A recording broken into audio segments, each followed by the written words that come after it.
इस कहानी की शुरुआत में हम एक पपेट थिएटर को देखते हैं जहां पर बहुत सारे लोग पपेट शो देखने के लिए आए थे। पपेट थिएटर के मास्टर का नाम बेस्टर था, जो एक मशहूर कलाकार था। दूर दूर से लोग उसके पपेट शो को देखने आया करते थे। दरअसल बेस्टर के पास एक मैजिकल डिस्क थी जिसकी मदद से वो अपने पपेट में जान डाल देता है। जिंदा होने से पपेट शो के दौरान वो सभी काफी अच्छा परफॉर्म करते थे, जो दर्शकों को बहुत पसंद आता था। बेस्टर अपनी कला से बिल्कुल भी खुश नहीं था, क्योंकि वो और भी बेहतर पपेट मास्टर बनाना चाहता है, दुनिया में सबसे बेहतर। पर घमंड और लालच कब उसके ऊपर हावी हो गए, बेस्टर को इसके बारे में पता ही नहीं चला। और अब वो शहर के सभी लोगों को भी अपने मैजिकल डिस्क की मदद से पपेट में बदल देना चाहता था, ताकि वो शहर के सभी लोगों को कंट्रोल कर सके और शहर पर राज करे। बेस्टर के 3 सबसे खास पपेट थे, जिनका नाम ग्रम्पी, डिम्पीड और ब्रेनी था, जिन्हें बेस्टर ने अपने मैजिकल डिस्क की मदद से जिंदा कर दिया था। बेस्टर के वो तीनों खास पपेट बेस्टर को डिस्क के साथ छेड़छाड़ करने से मना करते हैं, क्योंकि उन्हें नहीं पता होता कि डिस्क के साथ छेड़छाड़ करने से क्या होगा। बेस्टर उनकी बातों पर ध्यान नहीं देता और डिस्क में कुछ चेंजेस करने के बाद उन्हें एक्टिवेट कर देता है। लाइटनिंग होना शुरू हो जाती है और डिस्क के ऊपर बिजली पड़ती है, जिससे अगले ही पल बेस्टर के हाथों में बदलाव आना शुरू हो जाता है और उसका हाथ काफी बड़ा बन जाता है, जो देखने में किसी लकड़ी के पपेट के हाथ की तरह लग रहा था। बेस्टर की परछाई से हमें पता चलता है कि अब वो एक जायंट और डरावने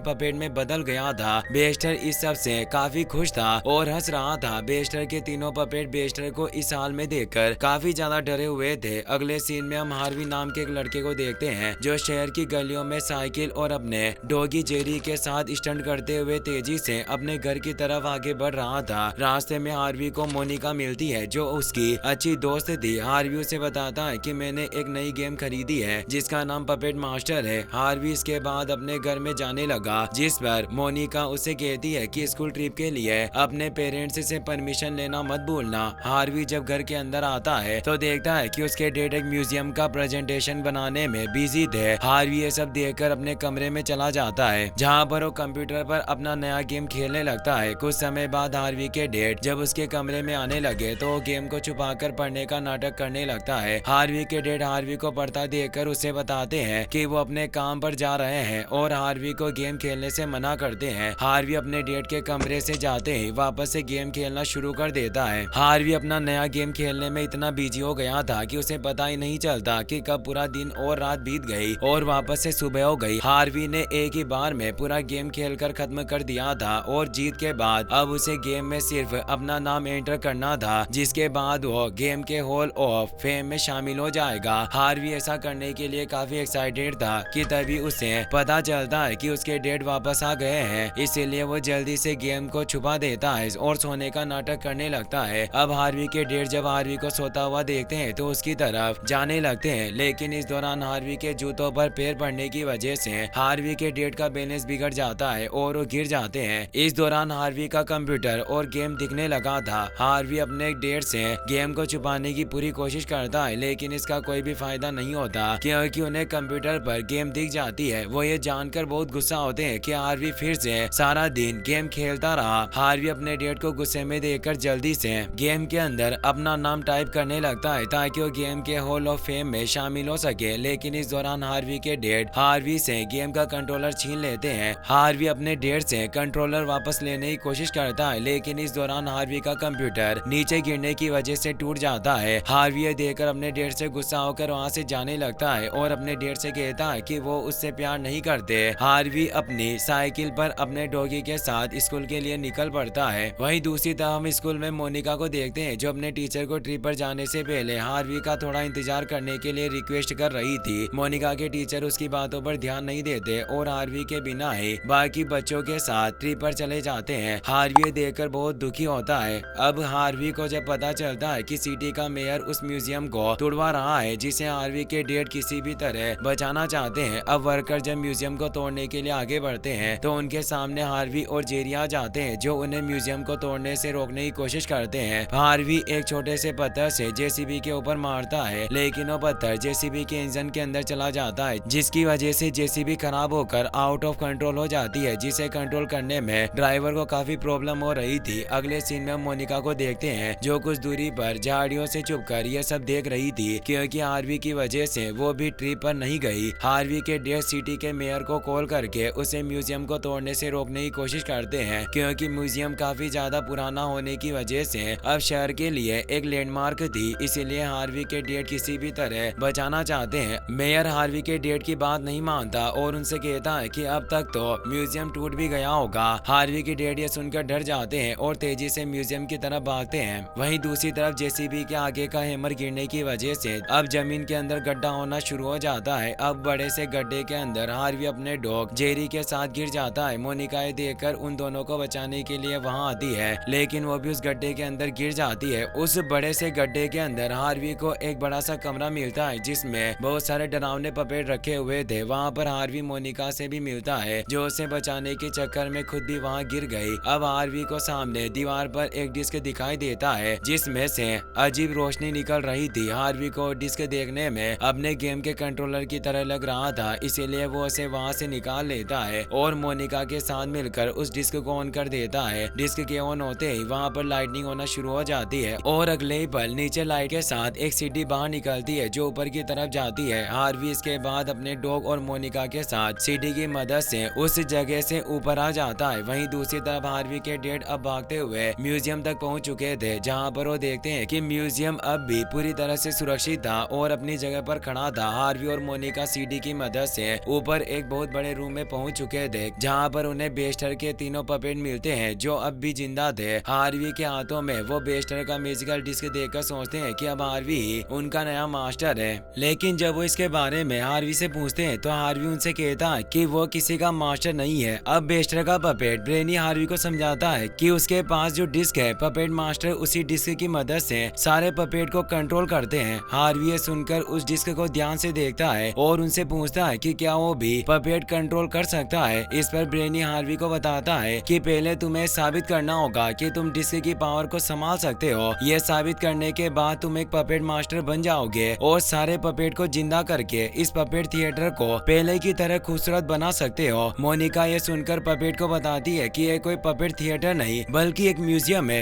जो कुछ ही दिनों में तोड़ दिया जाएगा। इसके बाद हार्वी मोनिका और अपने डॉगी के साथ वहाँ से जाने लगता है। तीनों पपेटे देखकर प्ले के जरिए अपने मास्टर बेस्टर की कहानी हार्वी और मोनिका को बताते हैं कि किस प्रकार और बेहतर बनने और पावर के नक्शे में अंधे होकर बेस्टर ने अपना हार्ट उस डिस्क के अंदर डाल दिया, जिसके बाद डिस्क ने उसके बॉस बेस्टर को हमेशा हमेशा के लिए अपने अंदर कैद कर लिया। अब डिपिंड हार्वी से अपना नया मास्टर बनने की रिक्वेस्ट करता है और हार्वी को उनके ग्रेटेस्ट मास्टर के हॉल ऑफ फेम में शामिल होने के लिए कहता है। यह सुनकर हार्वी को अपने पपेट मास्टर गेम की याद आ जाती है जिसमें वो अपने डेट की वजह से हॉल ऑफ फेम में शामिल नहीं हो पाया।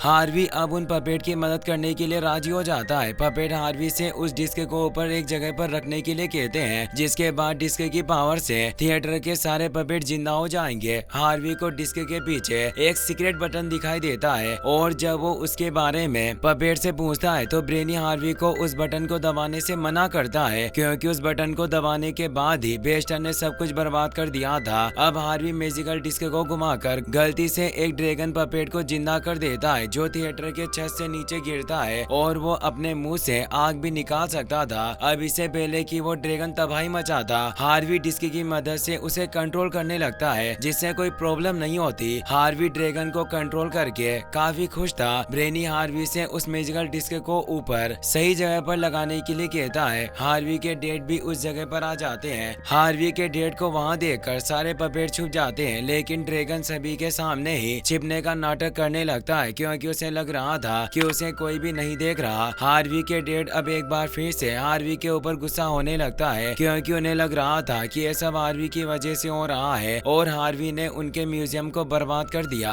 हार्वी ये सुनकर अपने डैड को सब कुछ समझाने की कोशिश करता है कि ये सब कैसे हुआ। हार्वी अपने डैड को मैजिकल डिस्क भी दिखाता है और उन्हें मैजिकल डिस्क के बारे में वो सब कुछ बताता है जो वो जानता है, लेकिन हार्वी के डैड इतना सब कुछ हो जाने के बाद भी उसके ऊपर विश्वास नहीं करते क्योंकि उन्हें तो लगता है कि हार्वी हमेशा की तरह सिर्फ बातें बना रहा है। हार्वी उन्हें याद दिलाने के लिए पपेट ड्रैगन को उठाने की कोशिश करता है, लेकिन वो ड्रैगन कोई हरकत किए बिना ऐसे ही पड़ा रहता है। हार्वी अपने डैड से गुस्सा हो जाता है क्योंकि उसके डैड उस पर कभी भी विश्वास नहीं करते। हार्वी के डैड को भी अब अपनी गलती का एहसास होता है कि वो उसे कुछ ज्यादा ही डांटते हैं, इसीलिए वो हार्वी को उसका डिस्क वापस देने लगते हैं। इस दौरान ग्रम्पी उन्हें धक्का धक्का देकर नीचे गिरा देता है, लेकिन बाकी के पपेट डिस्क को नीचे गिरने से बचाते हैं। ब्रेनी डिस्क हार्वी को देकर उसे जल्दी से ऊपर लगाने के लिए बोलता है। हार्वी जल्दी से पपेट ड्रैगन के ऊपर बैठकर जाने की कोशिश करने लगता है और इस दौरान हार्वी के डैड उसका पीछा कर रहे थे और वो ड्रैगन की पूंछ पकड़कर लटक जाते हैं। ड्रैगन की मदद से हार्वी ऊपर पहुंच जाता है। हार्वी के डैड लगातार उसे डिस्क लगाने से मना कर रहे थे, लेकिन उनकी बात नहीं सुनता और डिस्क को उसकी सही जगह पर लगा देता है। अगले ही पल म्यूजियम हवा में उड़ना शुरू हो जाता है और देखते ही देखते आसमान में बादलों के पास आ जाता है। ब्रेनी हार्वी को बताता है कि डिस्क को स्टॉर्म क्लाउड से एनर्जी मिलेगी, जिसके बाद थिएटर के सारे पपेट जिंदा हो जाएंगे और यही वजह थी कि म्यूजियम ऊपर बादलों की तरफ बढ़ रहा था। कुछ ही समय में म्यूजियम स्टॉर्म क्लाउड के पास पहुंच जाता है, जहां पर क्लाउड में लाइटनिंग होने पर डिस्क को बिजली मिलती है और देखते ही देखते वो बिजली म्यूजियम के सारे पपेट के अंदर जाने लगती है, जिससे वो जिंदा होना शुरू हो जाते हैं। इस दौरान हार्वी के डैड डिस्क को उसकी जगह से निकाल देते हैं, जिससे म्यूजियम नीचे गिरने लगता है और जल्दी जमीन पर आ जाता है। हार्वी ये देखकर उनके ऊपर काफी गुस्सा होता है, क्योंकि हार्वी के डैड उसके ऊपर बिल्कुल भी विश्वास नहीं करते। हार्वी इसके बाद डिस्क को उठाता है, जो अब भी काम कर रहा था। अगले पल वहाँ पर पपेट मास्टर के हॉल ऑफ फेम का बोर्ड उभरने लगता है, जिसमें सभी ग्रेटेस्ट पपेट मास्टर के लिस्ट में हार्वी का नाम भी शामिल था, जिसे देखकर हार्वी बहुत खुश होता है और सारे पपेट इसके लिए हार्वी को बधाई देते हैं। हार्वी इस समय जिस जगह पर खड़ा था वहाँ म्यूजियम के तहखाने पर जाने का दरवाजा मौजूद था। अगले पल हार्वी के नीचे मौजूद सीढ़ी खुलने लगती है, जिससे हार्वी मोनिका और बाकी पपेट के साथ नीचे के रूम में पहुंच जाता है। हार्वी देखता है कि वहाँ पर बहुत सारे डरावने दिखने वाले पपेट रखे हुए थे। अब हार्वी के दिमाग में उन सारे पपेट को भी जिंदा करने का आइडिया आता है। ये सुनकर सभी उसे ऐसा करने से मना करते हैं, लेकिन वो उनकी बातों पर ज्यादा ध्यान नहीं देता, क्योंकि वो अब खुद को पपेट मास्टर समझने लगा था। हार्वी डिस्क की मदद से उन सारे पपेट को भी जिंदा करने की कोशिश करने लगा, लेकिन अब वो डिस्क काम ही नहीं कर रही थी। अब हार्वी गलती से डिस्क के पीछे मौजूद उस बटन को दबा देता है, जिसके लिए पपेट ने उसे मना किया था। उस बटन की वजह से नीचे से एक बॉक्स बाहर निकलता है, जिसके अंदर बेस्टर कैद था, लेकिन अब बेस्टर आजाद हो जाता है और आजाद होने के बाद वो अपनी पावर की मदद से सारे पपेट को जिंदा करके उन्हें अपना गुलाम बनाना शुरू कर देता है। ग्रम्पी ये सब देखकर बेस्टर को रुकने के लिए कहता है, लेकिन बेस्टर उसकी बातों को नहीं सुनता और ग्रम्पी के साथ ही उसके दोनों साथियों को भी अपना गुलाम बना लेता है। हार्वी डिस्क की मदद से बेस्टर को रोकने की कोशिश कर रहा था, लेकिन इसका कोई फायदा नहीं हुआ। हार्वी के पास मैजिकल डिस्क देखकर बेस्टर उससे डिस्क मांगता है, लेकिन हार्वी बेस्टर को डिस्क देने से साफ साफ मना कर देता है और उसे कहता है कि मैं तुम्हें हराकर सभी को गुलामी से आजाद करवाऊंगा। बेस्टर ये सुनकर हार्वी पर हमला करने लगता है, क्योंकि वो किसी भी तरह डिस्क को हासिल करना चाहता था। अब हार्वी के डैड हार्वी को बचाने के लिए आगे आते हैं, लेकिन वो बेस्टर के सामने ज्यादा देर तक टिक नहीं पाते और बेस्टर उन्हें भी अपनी पावर की मदद से एक पपेट बना देता है। अब सारे पपेट हार्वी को मारने और उससे डिस्क छीनने के लिए उसकी तरफ बढ़ने लगते थे। बेस्टर हार्वी से डिस्क छीन लेता है और हार्वी मोनिका के साथ सीक्रेट दरवाजे से होते हुए एक दूसरे रूम में आ जाता है। ये रूम देखने में किसी लैब की तरह लग रही थी। दरअसल ये वही जगह थी जहाँ पर बेस्टर ने डिस्क में बदलाव किए थे। हार्वी को इस समय कुछ भी समझ नहीं आ रहा होता कि वो क्या करे। मोनिका हार्वी को समझाती है कि उसे कैसे भी करके वो डिस्क हासिल करनी होगी, तभी वो अपने डैड और उन पपेट को वापस ला सकता है। अब हार्वी की नजर बेस्टर की एक पेंटिंग पर जाती है, जिसमें बेस्टर के हार्ट की जगह डिस्क की तस्वीर बनी हुई थी। काफी कोशिश करने के बाद भी हार्वी और मोनिका वहाँ से बाहर नहीं निकल पा रहे थे। जेरी उन्हें एक लिफ्ट दिखाता है, जिसके बाद वो दोनों जेरी के साथ लिफ्ट की मदद से वहाँ से बाहर निकलने लगते हैं। वहीं दूसरी तरफ बेस्टर ने अब पूरे शहर में तबाही मचाना स्टार्ट कर दिया था, क्योंकि वो लोगों के साथ ही अब पूरे शहर को पपेट में बदलना चाहता था। हार्वी और मोनिका भी अब बाहर आ चुके थे, जो बेस्टर को शहर में तबाही मचाता देखकर हैरान थे।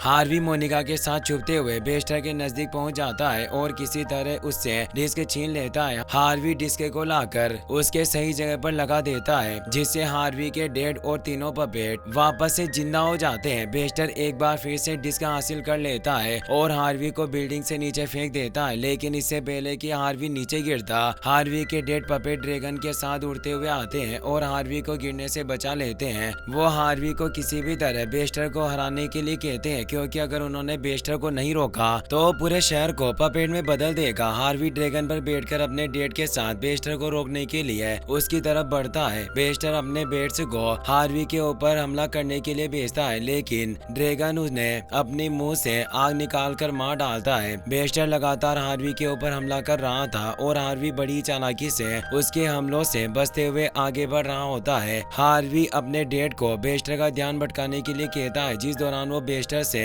डिस्क छीन लेगा। हार्वी के डेट ऐसा ही करते हैं और वो कूदकर बेस्टर के पास पहुंच जाते हैं और उसका ध्यान भटकाने लगते हैं, जिस दौरान हार्वी बड़ी चालाकी से बेस्टर से डिस्क छीन लेता है। लेकिन अब बेस्टर ने मोनिका को पकड़ लिया था और वो हार्वी से मोनिका के बदले वो डिस्क मांगता है। हार्वी को समझ नहीं आ रहा था कि आखिर सारी शक्तियां होने के बाद भी बेस्टर डिस्क को हासिल क्यों करना चाहता है। अब हार्वी को बेस्टर के कमरे की वो पेंटिंग याद आती है जिसमें बेस्टर के हार्ट की जगह डिस्क मौजूद थी। हार्वी इसके बाद किसी तरह उस डिस्क को बेस्टर के हार्ट के पास लगा देता है। ऐसा करने के अगले ही पल बेस्टर की बॉडी से ग्रीन कलर की गैस बाहर निकलने लगी थी और वो अपने असली रूप में आ जाता है। बेस्टर अपने असली रूप में आने से खुश था और हार्वी को थैंक्स बोलता है क्योंकि वो खुद मॉन्स्टर बॉडी में फंसा हुआ था। बेस्टर इसके बाद गायब हो जाता है और अब एक एक करके वो सभी लोग अपने असली रूप में आने लगते हैं जिन्हें बेस्टर ने पपेट बनाया था। अगले सीन में हम देखते हैं कि अब उस डिस्क को म्यूजियम में रख दिया गया है, जिसे देखने के लिए दूर दूर से बच्चे और लोग आते हैं। म्यूजियम को डिस्ट्रॉय नहीं किया जाता बल्कि म्यूजियम के रूप में मौजूद पपेट थिएटर को लोगों के लिए वापस से खोल दिया जाता है और इसी हैप्पी एंडिंग के साथ ये मूवी यहीं पर खत्म हो जाती है। वीडियो पसंद आया हो तो लाइक करना और अपने फ्रेंड के साथ शेयर करना ना भूलें। Take care, good bye.